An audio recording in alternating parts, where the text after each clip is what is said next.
కుత్బుల్లాపూర్, మేడ్చల్ ప్రాంతాలతో పాటు మెదక్ జిల్లా, కరీంనగర్ జిల్లా, ఆదిలాబాద్ జిల్లాలో మంచిర్యాల ప్రాంతానికి ఎంతో ఇబ్బందికరంగా గంటల కొద్దీ ట్రాఫిక్ జామ్లలో ఉక్కిరి బిక్కిరైతుంటే రాష్ట్ర కేంద్ర ప్రభుత్వాల మధ్యలో సత్సంబంధాలతో సమస్యను పరిష్కరించుకోకుండా గత ప్రభుత్వం ప్రజల యొక్క అవసరాన్ని కూడా మర్చిపోయి కేంద్రంతో గిల్లి కజ్జాలు పెట్టుకొని ఈ ప్రాజెక్టును పక్కన పడేసింది. మేము అధికారం చేపట్టిన ఎంబడే మా అధికారులతో మాట్లాడి, ఎందుకు అంటే గతంలో ఈ ప్రాంత పార్లమెంట్ సభ్యుడిగా ఎన్నోసార్లు నేను కేంద్ర ప్రభుత్వానికి ఈ విషయాన్ని తెలపరచడం జరిగింది. రక్షణ శాఖ మంత్రి గారితో కూడా నేను మాట్లాడడం జరిగింది. కంటోన్మెంట్ బోర్డు సమావేశాలలో కూడా బోర్డు అధికారులతో చర్చించడం జరిగింది.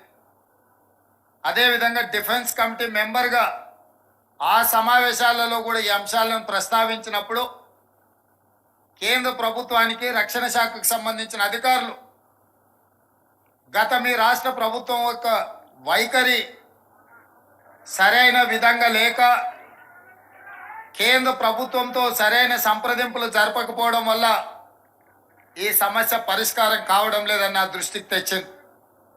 మేము బాధ్యత తీసుకున్న ఎంబడే అధికారులను పిలిచి సమీక్షించి ఈ అంశాలను అన్నిటినీ తీసుకొని ప్రధానమంత్రి నరేంద్ర మోడీ గారిని, రక్షణ శాఖ మంత్రి రాజ్నాథ్ సింగ్ గారిని కలిసి ఈ ప్రాజెక్టు యొక్క ప్రాధాన్యత, ప్రజల యొక్క అవసరము, వీటన్నిటిని వారికి సంపూర్ణంగా వివరించడం జరిగింది. ఆ సందర్భంగా వారు రాష్ట్ర ప్రభుత్వం కూడా కొన్ని, కేంద్ర ప్రభుత్వం ముఖ్యంగా రక్షణ శాఖ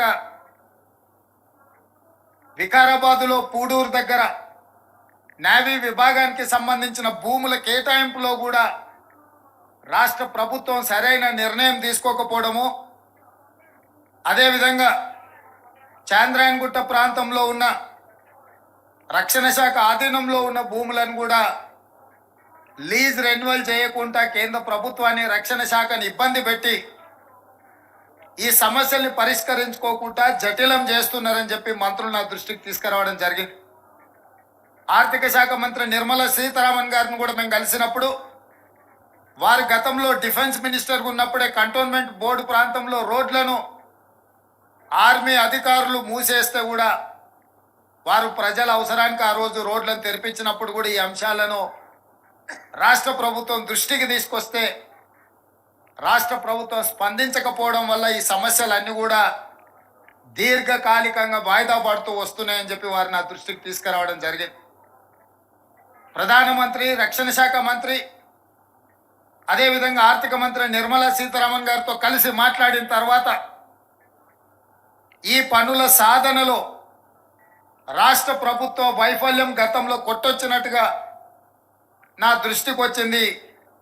అందుకే అధికారులను పిలిచి సమీక్షించి తక్షణమే కేంద్ర ప్రభుత్వం, రక్షణ శాఖకు సంబంధించిన తెలంగాణ రాష్ట్ర ప్రభుత్వం తీసుకోవాల్సిన నిర్ణయాలు ఒక అడుగు ముందుకు వేసి పూడూరులో 2900 ఎకరాల భూమిని తక్షణమే నేవీ అధికారులకు అప్పచెప్పడం జరిగింది.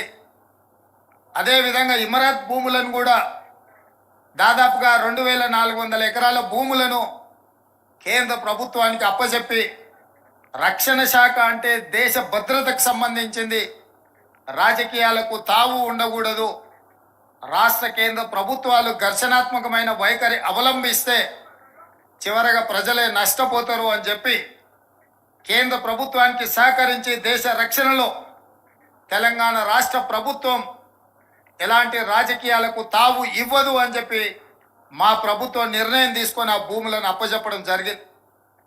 మొదటి అడుగు మేమేసి కేంద్ర ప్రభుత్వానికి సహకరించి కేంద్ర ప్రభుత్వాన్ని కూడా మాకు సహకరించండి, ఈ ఎలివేటర్ కారిడార్స్ కట్టకపోతే రంగారెడ్డి జిల్లాలో మేడ్చల్, కుత్బుల్లాపూర్ ప్రాంతం అభివృద్ధి ఆగిపోతుంది, ఈరోజు హైటెక్ సిటీ ప్రాంతంలోనో అంతర్జాతీయ ఎయిర్పోర్ట్ ప్రాంతంలోనో ఐటీ కంపెనీలు రావడం, అక్కడ భూముల విలువలు పెరగడం, అక్కడ భూముల విలువ 100 కోట్లకు చేరడం మనం కళ్ళతో చూసినాం. ఇవాళ మేడ్చల్ ప్రాంతం కూడా అభివృద్ధి చెందాలి అని అంటే ఈ ఎలివేట్ కారిడార్ పూర్తి కావాలి. తద్వారా ఆ ప్రాంతంలో కూడా అభివృద్ధి వస్తుంది, ఐటీ కంపెనీలు వస్తున్నాయి, భవిష్యత్తులో ఫార్మా కంపెనీలు కూడా పెట్టుబడులు పెట్టడానికి వస్తాయని ఆలోచనతోటి కేంద్ర ప్రభుత్వాన్ని సంప్రదించి ఈ భూముల సేకరణ కోసం వారికి విజ్ఞప్తి చేస్తే కేంద్ర ప్రభుత్వం కూడా తెలంగాణ రాష్ట్ర ప్రభుత్వానికి సహకరించడానికి ముందుకొచ్చి ఈ భూములను మనకు అప్పచెప్పడం జరిగింది. కేంద్ర ప్రభుత్వానికి తెలంగాణ రాష్ట్ర ప్రభుత్వం తరఫున ధన్యవాదాలు, కృతజ్ఞతలు నేను తెలియజేస్తున్నా.